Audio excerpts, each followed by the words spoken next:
Après une nuit sabbatique de panique due à l'éruption du volcan Nyiragongo ce samedi 22 mai 2021, panique qui a été observée dans les chefs des habitants de Goma et du territoire de Nyiragongo, l'heure était à l'évaluation des dégâts causés par la coulée des laves. Cette évaluation a été faite ce dimanche 23 mai 2021 au cours d'une réunion qu'a présidé le gouverneur du Nord Kivu, le lieutenant-général Constant Ndima, au gouvernorat des provinces. Réunion ayant regroupé les membres du comité provincial de sécurité et l'ensemble de la communauté humanitaire ainsi que la MONUSCO. Il ressort de cette rencontre que 9 personnes qui fuyaient les dangers de la coulée des laves sont mortes des suites d'un accident de circulation du côté du quartier Ndosho. Une autre personne est décédée d'une crise cardiaque. Selon Diego Zorilla, coordonnateur humanitaire adjoint des Nations Unies en RD Congo, les besoins humanitaires vont être examinés dans les 4 villages directement affectés par la coulée des laves avant d'apporter de l'assistance aux nécessiteux. C'est juste quelques heures après l'événement, donc maintenant on doit faire une évaluation des besoins. Pour ça, on est en contact avec la protection civile, on est en contact aussi avec le mouvement de la Croix-Rouge, qui a des volontaires de la Croix-Rouge sur place.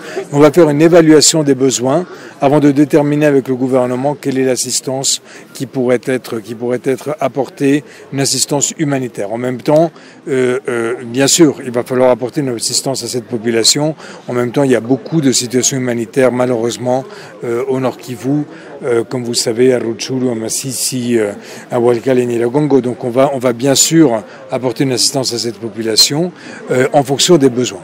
De son côté, le DG de l'Observatoire volcanologique de Goma, OVG, M. Mouindo Adalbert, invite la population de Goma et de ses environs à la vigilance, surtout que des mouvements sismiques sont encore perceptibles. Ok, je peux dire qu'il y a la coulée des laves qui progressait vers le Rwanda, qui s'était arrêtée.